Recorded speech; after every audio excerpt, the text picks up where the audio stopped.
Babibi! Bubu! Ayan at magandang umaga, mga bata!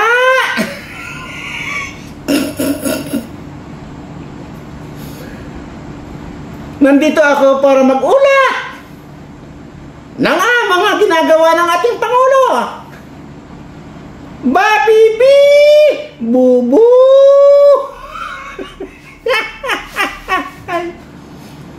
Ayan po, pagkatapos ko pong sabihin ang lahat ng mga ginagawa ng ating Pangulo, ay ready na po akong tumanggap ng inyong mga katanungan. At kagaya po ng sinabi ko, na sasabihin ko muna na itong ating Pangulo, araw-araw sob-sob yung kanyang ulo sa pagtatrabaho. Huwag kayong mainip. May dating tayo sa question and answer portion. Ugaliin nyo mga bata, makinig muna kayo. Ha? Babibi! Bubu! Ngayon mga bata, para sabihin ko sa inyo na talagang araw-araw sob-sob ang ulo ng ating presidente sa pagtatrabaho. Katunayan, bago ako humarap sa inyo mga bata, ay nag-usap kami ng napakatagal. 3 oras kami nag-usap sa loob ng kwarto para mapag-usapan kung ano yung mga kanyang mga ginagawa at kung ano yung kanyang mga plano. Kaya mga bata,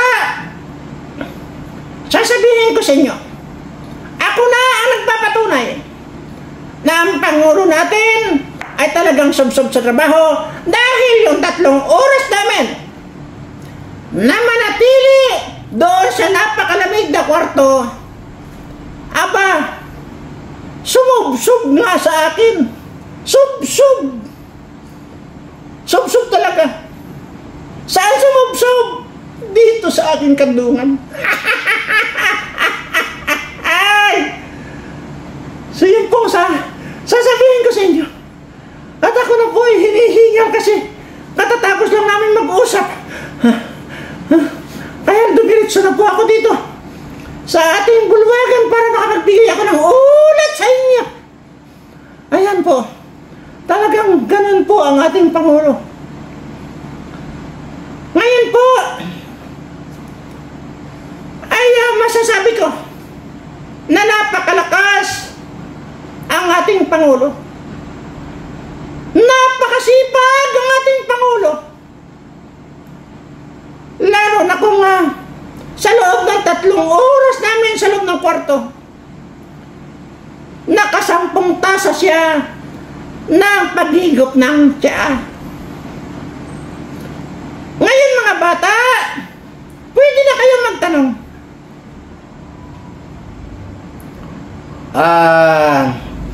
Magandang umaga po, magandang umaga po sa iyo, Madam Batibot, ay Madam Lucrecia. Ang tatanungin ko lamang po sana sa inyo, bakit po kaya itong ating presidente ay habang nagsasalita siya doon sa anong okasyon yon? May okasyon. Hindi ko na po sasabihin dito. Napansin po ng ating mga kababayan na dumudugo po yung kanyang bunganga. Naku, mga bata! Namalikmata lang kayo. Katunayan, puro kayo mga fake news. Sasabihin nyo yan ang kumakalat ng mga balita na itong ating Pangulo ay dumudugo ang bunganga. Ito mga bata, sasabihin ko sa inyo, tatanggalin ko na yung aking salamin. Katunayan yan, at ang totoo niyan, na malikmata kayo. Itong ating Pangulo laging may baon na makupa. Makupa! Alam niyo po ba yung makupa? Yan po yung pag niyog ay pulang-pula. Yan po yung laging dala-dala ng ating Pangulo kapag ka mayroon siyang ina-attendan na mga, lalo na kung mag-i-speech siya. Madam, hindi niyo po sinasagot yung aking katanungan. Bakit po kaya dumudugo yung bunganga ng ating Pangulo? Ay, ganun ba? Kasi noong namalikmata kayo yung sinimpuhan niya, nung nagkumisap yung mata ninyo, sumubo siya ng makupa, kaya hindi nyo nakita. Kaya yun, akala ninyo dugo, pero hindi po dugo yun, nakita niyo. Makupa po yung sinubo ng ating Pangulo. Makupa. Ha? Ganun po ba? Paano po nating mapatunayan? Hindi naman po siyang umuya. Nilunok niya agad. Pagkatapos siyang kagatin, nilunok niya agad yung makupa. Kaya nakita ninyo, dugo, pero hindi po dugo yun. Ay, kitang-kita po sa video, madam. Nadugo po yung bunganga niya habang nagsasalita. Hindi nga dugo yun. Para mapatunayan ko sa iyo, sa inyong lahat na nanonood dito, para hindi kayo mag-fake news, hindi po pula ang dugo ng ating presidente. Ang dugo po niyan, sigurado ako, kulay puti po ang dugo niyan. Kaya hindi po dugo yung nakita ninyo. Paulit-ulit ko na lang sinasabi rito na makupa yung nakita ninyo, hindi dugo. Teka. Siya pala. Sandali lang, madam. At magtatanong lang ako dito sa mga viewers ko. Saan po ba sinusuot itong mga ito? Ayan, oh. Saan po kaya sinusuot ito? Ayan. Ayan po, oh. Ito po yung kuwan. Saan po ba gamit itong mga ito? Ha? Saan po, paano po magsuot niyan? Saan po ba? Kasi sinasabi nito, ay mga yan, kagaya nito, hindi ko po alam kung saan po gamit ito. Ha? Ito po ba? Dito po ba? Ito ano? Saan po kaya? Dito po kaya yan? Ha? Ayun.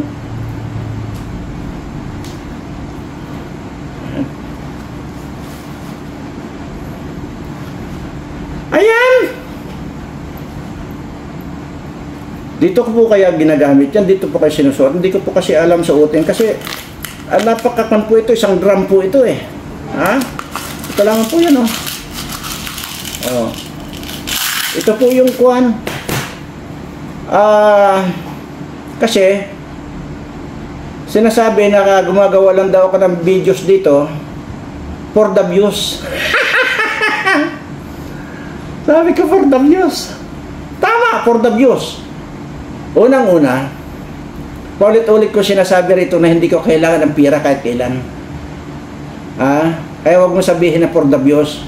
Oo, natutuwa ako kung maraming views, pero hindi ko iniisip na pagkakakitaan ko. Dahil unang-una, paulit-ulit ko sinasabi na lahat ng kita nitong YouTube channel natin ay sa mga subscriber ko mapupunta.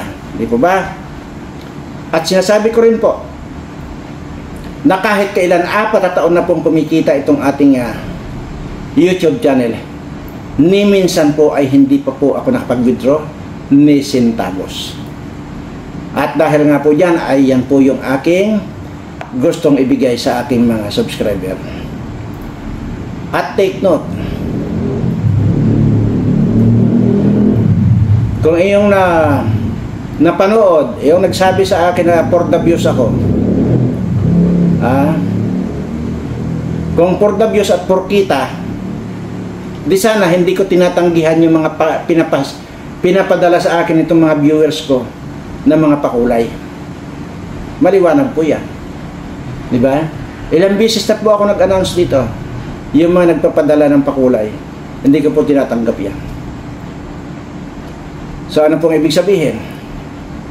Aba ay may kon ka, may tama ka, no? Ito hindi ko kasi talaga alam kung sa ito yung sandali lang po ha, baka po isipin nyo nagyayabang ako rito, ha? Dito po sa lahat ng mga subscriber ko at mga regular na viewers at mga followers ko, hindi ko po i-display ito para magpagyabangan kayo. I-display ko po ito doon sa mga hunghang. Yun sa mga hunghang na tao na ginagaya ako sa kanila ng mga patay gutom na kagaya nila. Oo, noon sinasabi ko patay gutom ako at hampas lupa ako, pero ngayon hindi na. Okay? So, kaya ikaw hindi ka nakakaahon sa pagiging hampas lupa dahil diyan sa ganyang ugali mo. Okay? Huwag ako. Kung nandito lang yung alalay, wala kasi dito yung alalay ko eh. Para sana iharap ko yung camera dito sa isang drum na ganito. At dito ginanyang ko lang to kanina eh. Ito. Yan.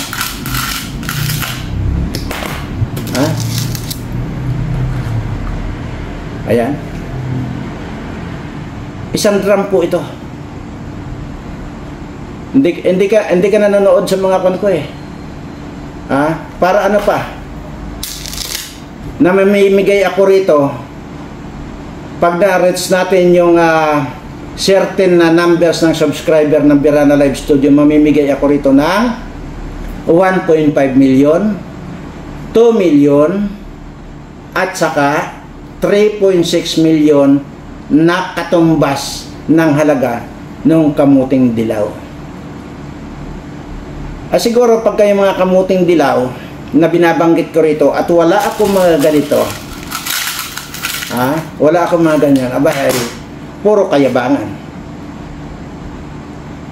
Kaya ganun na lang po ang paghahamon ko na titriplihin ko yung yaman.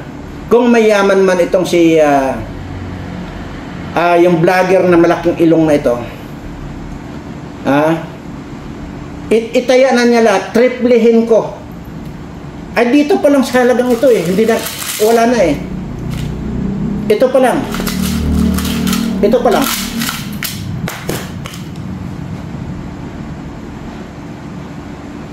Kahit buong pamilya niya, babayaran ko. Mababayad na nito. Yun ang sinasabi ko eh. Pag humusga kayo ng tao, huwag ako piliin ninyo. Okay? Ang husgahan ninyo, itong malaking ilong na ito, yan ang bakbakan ninyo. Ayan ang sabihin nyo, wala nang ang pira, wala pang ilong. Ay hindi, sobra-sobra pala yung ilong dahil sobra-sobra pala yung ilong dahil wala ka nang makitang mukha eh, kundi ilong na lang eh. Tingnan niyo, panay-panay yung pagbablog niya.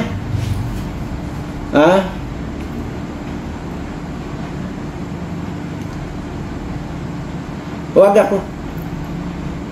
Dahil nakikipagpustahan ako kung sino mag-challenge sa akin na ipakita ko yung bank account nitong YouTube channel nito na since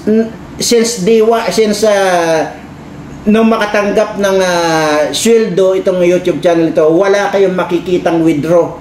Monthly yan may pumapasok na pira dahil dito. Walang withdraw. Sino ang gusto mag-challenge sa akin?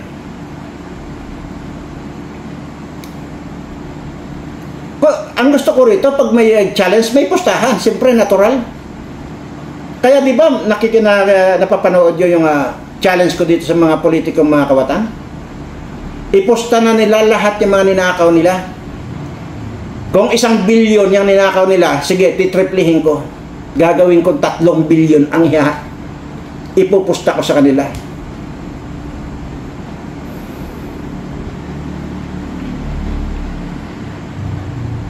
Huwag ako. Dahil bawat salita ko rito, kaya kong panindigan. Yung gusto, yung sabi ko lang kanina, na 1 drum itong mga ganito ko. Gusto mag-challenge? Sige, challenge niyo ako.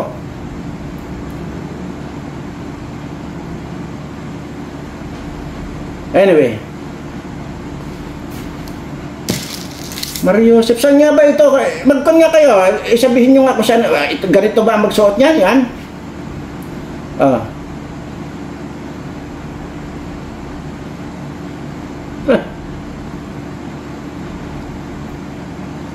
Ibaon mo na ito, ikon mo na. Ibabad mo na sa suka, kalabansi, lahat yan, lahat ng bangkwat. Magdala ka pa dito ng kahit na isang drum ng asido. Ibuhos mo na rito yung asido sa loob ng isang drum na ito.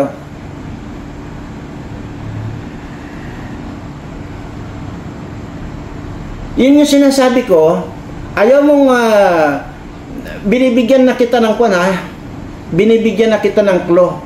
Na ang sinasabi ko rito yung gusto mag-challenge dito, magmula pa lang doon sa gate, hanggang dito sa pasilyo, hanggang dito sa opisina ko, ha?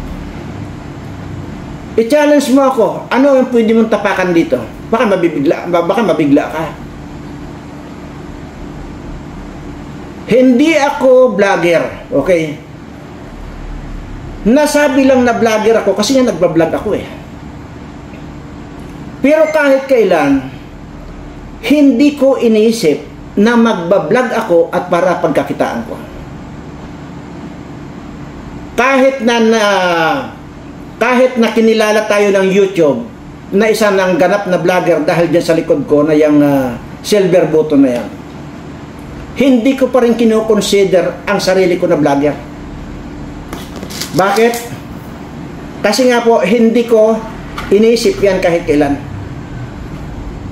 Ginawa ko itong pagbablog dahil kung minsan ay puro joke or puro pang-aasar ang tinatapik ko rito, yun ang hindi nyo maintindihan sa akin. Puro ang sasabihin nyo, fake news ako. Pero ang hindi ninyo alam, yung mga sinasabi ko rito na dinadaan ko sa pa-joke-joke, hindi nyo alam na yan ay pwede nyong pakinabangin yan habang buhay.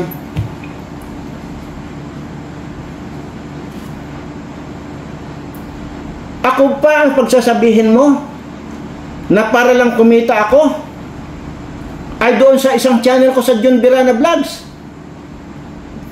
Part 25 na, pang 25 na. 25 episode na. Yung namimigay ako ng tig sa 10,000 bawat tao at ang binibigyan ko 2 tao ng 2 tao. Kwentahin mo nga kung magkano na yun, 25 times 20. Kasi 2 ng 2 tao ang binubunot ko sa tig sa 10,000. Sige nga. Kaya bang kitain sa isang araw yung 20 na 20,000? Araw-araw ka namimigay rito ng 20,000.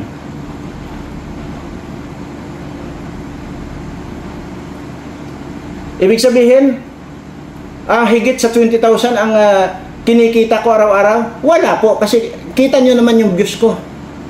Di ba? Hindi yun. Hindi makakasapat yun. Pero bakit nakakapamigay ako araw-araw ng 20,000?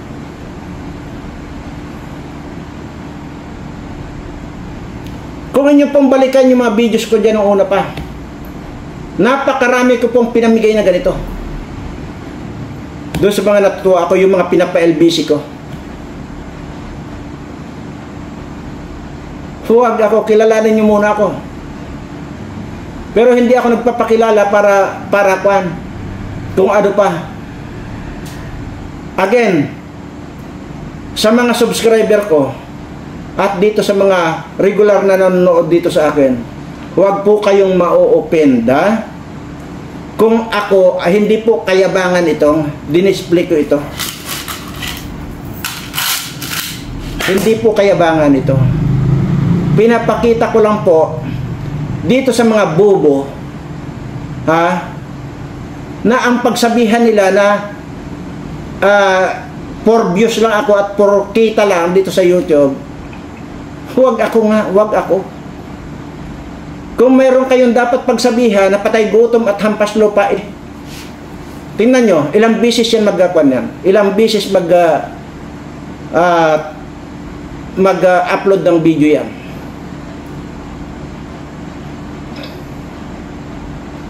Tapos wala pang ginawa kundi ang itapik ng itapik si Duterte at saka to si Kibuloy. Kaya wag po kayo ma-open. Katunayan, kahit naman ma-open kayo at gusto nyo patunayan, isang drum po itong nandito. Hindi po ako nagbibiro.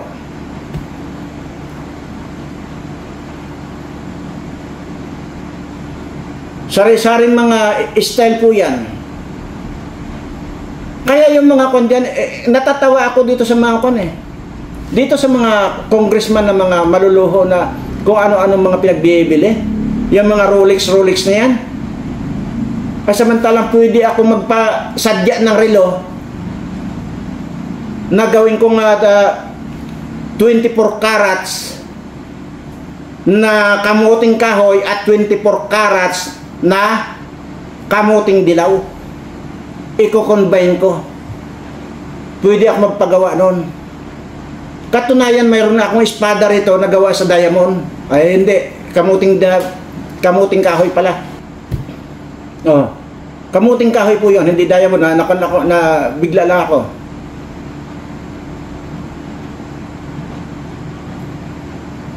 Yun lang magsabi ako na yung tatapa ko yung mag-challenge sa akin, yung magmula doon sa hallway, sa gate, hanggang dito sa opisina kung anong tatapakan nyo, abay, bahala kayo magula. Anyway, tanggalin na natin. Ayun ulitin ko lang. Yan. Ito pa. Nagkakalapon na. Balik na tayo dito kay Lucrecia. Ayan. Okay mga bata, pwede pa kayong magtanong sa akin. Okay, madam, at ano po ba ang pinag-usapan ninyo? Kayo na po ang nagsabi na nag-usap kayo ng 3 oras sa loob ng kwarto ng malamig. Tapos, kahit na ganoon kalamig, ay pinagpapawisan pa itong ating Pangulo. Marami kami na pag-usapan. Katunayan, nalimutan ko ng iba. Kasi, napaka-agresibo yung mga usapan namin. Kaya sinasabi ko, ang Pangulo natin sub-sub sa trabaho. Hindi lamang sa trabaho sumusub-sub, maging dito sa kandukan ko. Kumusta po ba ang lagay ngayon ng ating Pangulo? Yun nga, masiglang-masigla siya. Katunayan, di ba, paulit-ulit ko na sinasabi sa inyo, nung lumabas kami sa kwarto, masayang-masaya siya.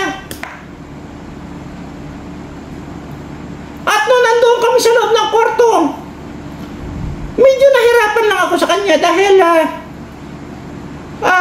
bagamat siya ay maliksing-maliksi, walang sakit. Kahit na ano, walang sakit. Yung sinasabi niyang dugo-dugo na yan, hindi po dugo yun. Kasi hindi po pula ang dugo ng ating Pangulo, kundi puti. Yun lang, nahirapan ako kanina nung nasa kwarto kami.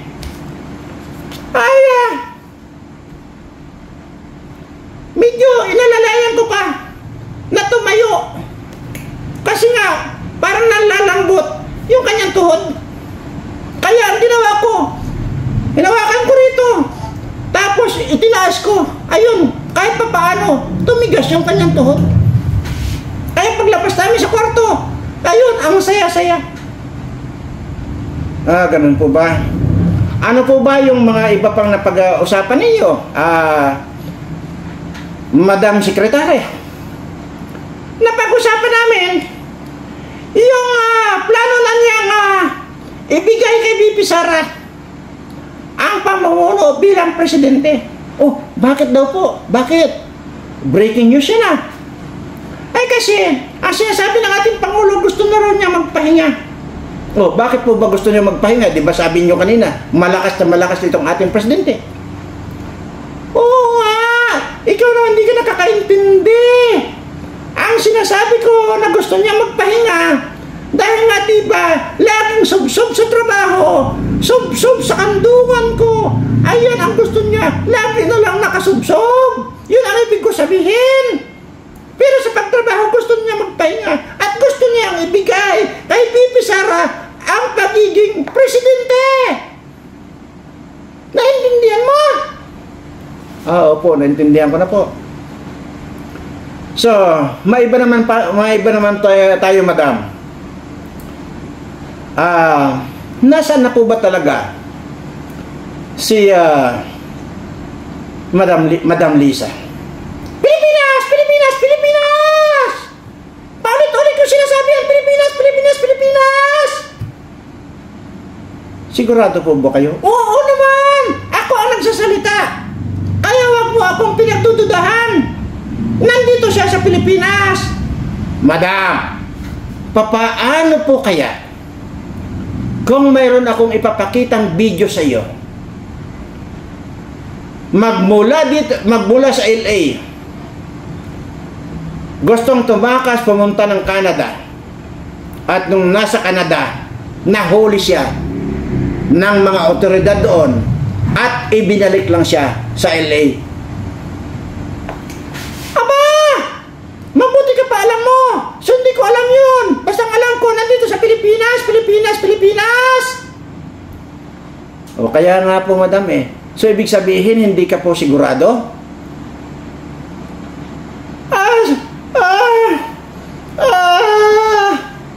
Hindi. Yun ang alam ko. Hindi ko alam na hinuli pala sa Canada at binalik sa Los Angeles.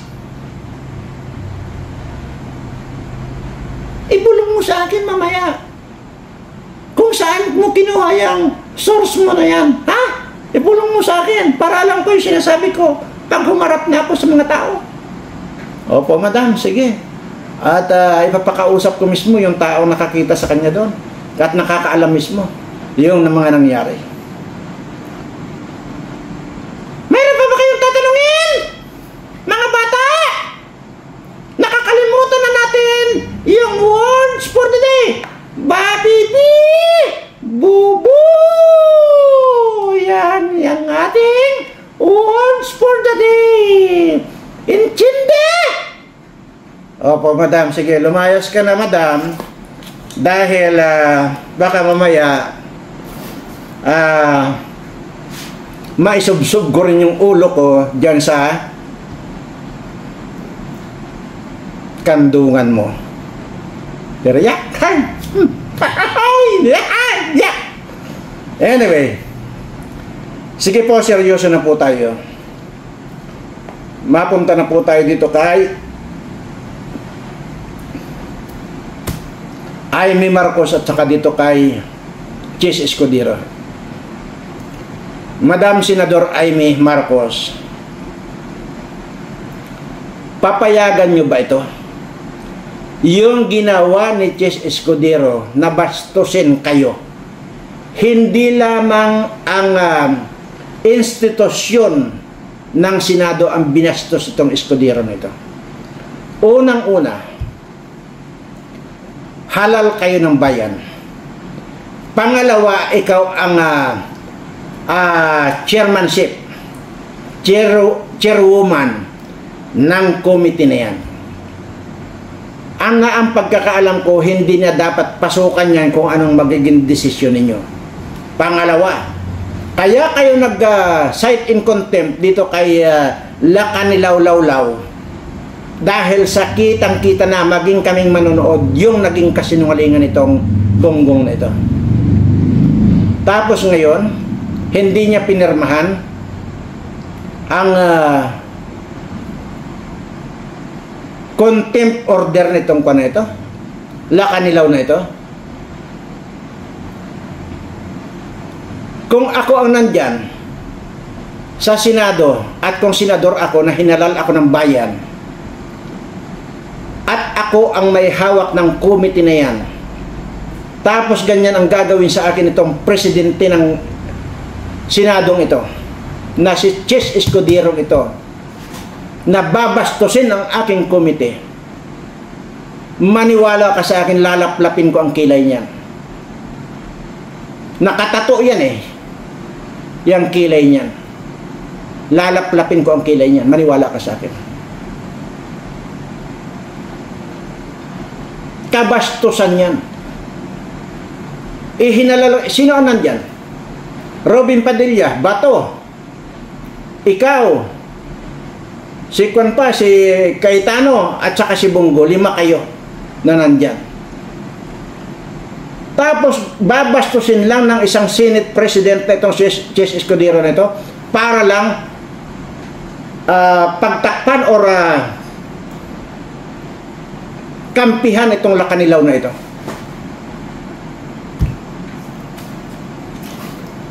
Pangalawa, Madam Amy,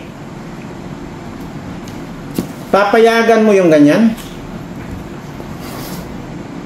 Kapatid ka ng presidente, papayagan mo yung ganyan? Pambabastos itong Escudero na ito? Ano yung sinabi niya? Ginagawa mo lang yan para sa iyong sariling kapakanan o sarili mong pangangampanya, at wag mo raw gagamitin ang Senado para magpabango dahil diyan. Napakasakit yan, madam. Bambuhin mo yan. Dahil ako, hindi man ako dyan, hindi man ako senador.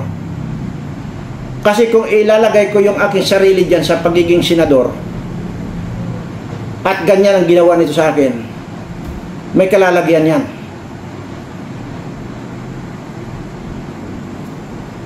"24 senador lang kayo. Bakit hindi nyo gapangin yan na para i-demolish na lang yan?"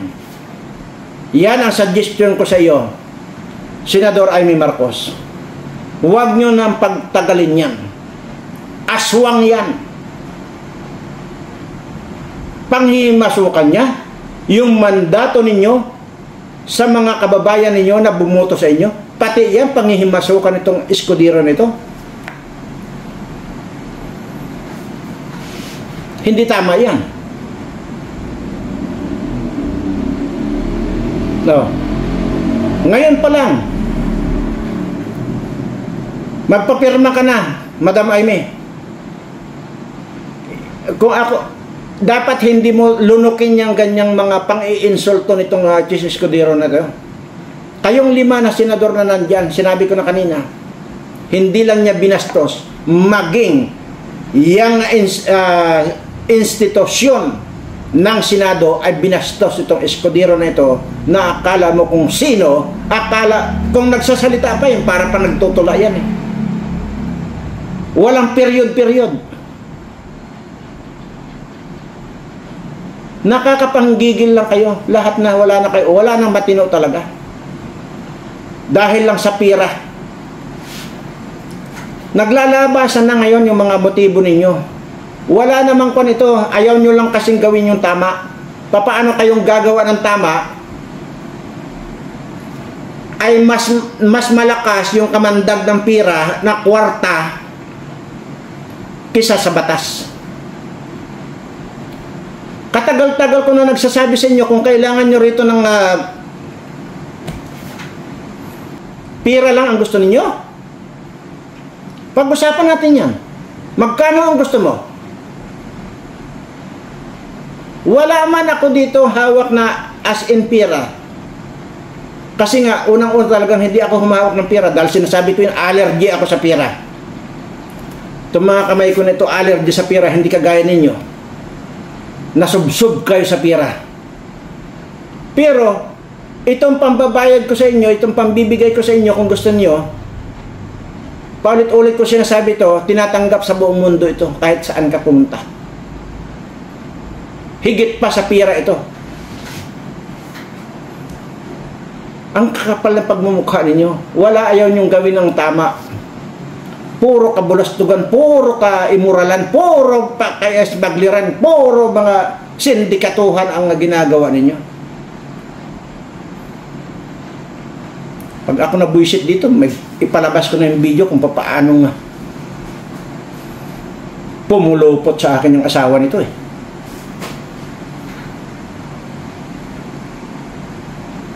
Mga kwan talaga. Nakakapanggigil lang. So, ayan, Senador Amy, at sinasabi ko na, pag ito tinanggap mo itong kabastusan ni ito, Escudero na ito, ewan ko lang, kung may mukha ka pang ihaharap, para ano, nag-iisa, siya ang magmanipula, como Senate President siya, lumugar siya sa pagiging Senate President. Hindi lahat ay akupahan niya. Lahat ng desisyon dyan. Para anong pa magkaroon kayo ng mga komite? Aber? Buisit kayo. Yung pang pulburon video na nung hearing dyan na dapat sana ipalabas yan dyan. Yung hearing kina Agent Morales na yan. Na nandiyan si Maricel. Tingnan nyo. Nakialam itong kwan ito. Bagay hindi pa naman siya Senate President niyang gunggong na yan dati. Pero talagang yung influensya niya nandun na. Siya na nga yata ang Senate President eh. Kung hindi man, si Subira yun dati, pero kitang-kita niya pagiging, nandiyan na nga siya dati eh. Nakialam na siya eh. Kaya nang gigigil ako sa hayop na ito eh.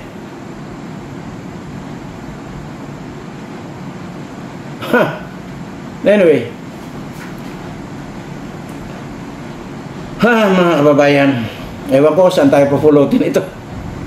Kaya nag-i-enjoy na lang ako, yung entertaining ko lang, ini-enjoy ko na lang yung pag-entertain dito sa mga nakapila rito sa labas na mga gustong manligaw sa akin. Yun na lang ang pinagbabalingan ko ng oras ko. Kanya-kanyang problema ang dinadain sa akin. Sabi sa akin ako na ang sagutin mo, sabi nga nung isa. Yung isa naman, kahit hindi mo na ako sagutin, basta makasama lang kita. Sari-saring hinihiling nila. Ay gusto ko man pagbigyan silang lahat, pero hindi po talaga pwede. Kasi unang-una, pinapanatili ko po yung aking virginity. Okay? Yan po ang dahilan kung bakit hindi ako nag-aasawa. Pero ang katunayan po nun, ang dahilan po talaga nang hindi ayaw ko mag-asawa dahil unang-una, isipin nyo na lang, tatanggap ako ng asawa. Hindi ko naman kaano-ano, palalamunin ko. Di para na rin ako si Raulo, no? Di ba? Imaginin mo, nag-i-enjoy ako ng mag-isa. Tapos kukuha ako na hindi ko naman kaano-ano, palalamunin ko. Di si Raulo ako. Ayan. Anyway po, mahaba na po itong mga kalokohan ito. Joke ko lang po yan, ha? Huwag ko po kayo ma-offend, ha? Joke lang po yan. So, kanina hindi ko po binati kayo dahil nga doon sa kay question and answer dito kay Batibot na si Lucrecia. Ay ngayon ko po ay sa lahat po ng aking mga subscribers, followers at mga viewers. Hayaan niyo po na ihatid ko ang aking mapagpalang pagbati sa lahat po ng aking mga subscribers. Kung kahit na nandyan man po kayo sa malayong lugar, nasa abroad po kayo, o isa kayong OFW o ano pa man dyan na citizen kayo, ay ipinapaabot ko po ang aking mapagpalang pagbati sa inyo. Ingat po kayo lagi at sana huwag kayong dapuan ng anumang problema, huwag kayong dapuan ng mga sakit. At doon naman po sa mga subscriber ko na may mga sakit ngayon, hayaan din po natin na ilipat natin ang mga sakit ninyo dito sa mga politikong mga kawatan. Maraming salamat po at mahal na mahal ko po kayong lahat.